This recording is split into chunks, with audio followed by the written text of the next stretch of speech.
Israel యుద్ధం కొనసాగుతుంటే మరోవైపు అక్కడ నివసిస్తున్న భారతీయుల కుటుంబాలు ఇక్కడ ఆందోళన చెందుతున్నారు. నిజామాబాద్ జిల్లా పిప్పిరి గ్రామానికి చెందిన చాలా మంది పొట్టకూటి కోసం ఇజ్రాయెల్కి వెళ్లారు. తమ వారు అక్కడ బాంబు దాడులతో భయభ్రాంతులు గురవుతున్నారని ఇక్కడ నివసిస్తున్న వారి కుటుంబ సభ్యులు ఆందోళన చెందుతున్నారు. ఏ రోజు ఏ మూలన బాంబుల వర్షం కురుస్తుందో, ఎటువైపు నుండి బాంబులు వచ్చి ఎవరి మీద పడతాయో అని బిక్కుమంటూ తమ వాళ్లు అక్కడ కాలం గడుపుతున్నారని ఆవేదన వ్యక్తం చేస్తున్నారు. ప్రభుత్వం వెంటనే స్పందించి తమ వారిని స్వదేశానికి తీసుకురావాలని కన్నీటి పర్యంతమవుతున్న ఇజ్రాయెల్కి వెళ్లిన వారి కుటుంబ సభ్యులతో మా Nizamabad correspondent Mahender face to face.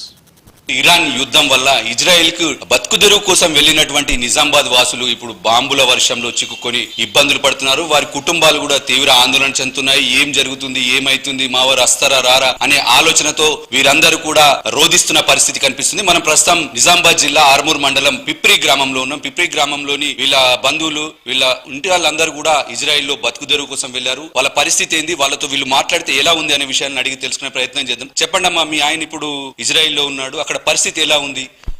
బాగాలేదట పరిస్థితి. ఇట్లా బాంబులు వేస్తారని మాకు భయం పడుతుంది. మా ఆయన ఇక్కడికి వస్తేనే మంచిగా ఉంటుంది. అక్కడ ఎంత వ్యవస్థ మంచిగా ఉన్నదని మాకు ఇటు భరించలేకపోతున్నాము. అసలే ఇక్కడికి రావాలి మా ఆయన. మాకి ఇప్పుడు ఎన్ని సంవత్సరాలు అవుతుంది వెళ్ళి? 2 సంవత్సరాలు అవుతుంది పోయి. ఈడ మాకు ఏం లేక వెళ్ళిండు కానీ బాగుపడితే మేము అనుకున్నాం కానీ బాగుపడకున్నా సరే కానీ మా ఆయన మాకే కావాలి. ఇక్కడ ఏదైనా వేసుకుంటాము, ఏదైనా చర్చలు తీసుకొని మా ఆయన మా ఇంటికి రావాలా. మీ ఆయన పేరు ఏంది? మీతోటి మీరు రెగ్యులర్ గా మాట్లాడుతుండా? చేస్తుండు, ఫోన్ చేస్తుండు కానీ మనసులో పడతలేదు. ఇక వీలైనప్పుడు వేస్తుండు. ఆ బాంబులు పడ్డప్పుడు మాకు మా బాధలు బగ్గ అవుతుంది. రావాలా మా ఆయన మాకు వస్తేనే ఏదైనా వేసుకోగలుగుతాం.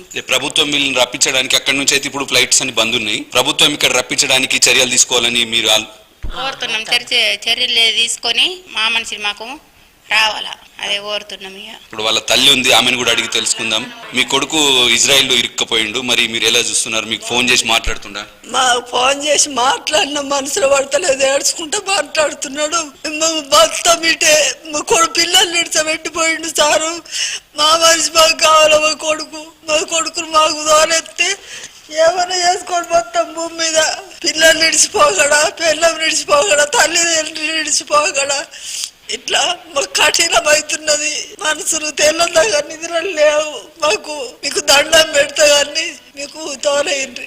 హలో, నమస్తే శేఖర్ గారు. ఎట్లుంది అక్కడ మీ దగ్గర ఇజ్రాయెల్ పరిస్థితి ఏంది? పరిస్థితి అంటే ఎవ్రీడే ఒక రోజు అట్లా తెల్లందాకా పొద్దుందాకా వస్తున్నాయి మిసైల్స్. వచ్చినప్పుడు మాకు అలర్ట్ గా ఉండేందుకు 2 minutes ముందు సైరన్స్ వస్తాయి. సైరన్ రాగానే బిల్డింగ్ అపార్ట్మెంట్ కు బంకర్ ఉంటుంది కాబట్టి ఆ బంకర్ లోకి వెళ్ళిపోతాం. వెళ్ళిపోయిన తర్వాత ఒక 5 నిమిషాల దాకా బయటకు వెళ్ళొచ్చని చెప్తారు. బయటకు వెళ్ళాం. వెళ్ళి ఫోన్ లోకి మెసేజ్ వస్తుంది, అలర్ట్ వస్తుంది, అంత క్లియర్ అయిపోయింది, మీరు బయటకు వెళ్ళొచ్చని. మీకు ఫుడ్ అలర్ట్మెంట్ మంచిగా ఉందా? ఫుడ్ ఉంది.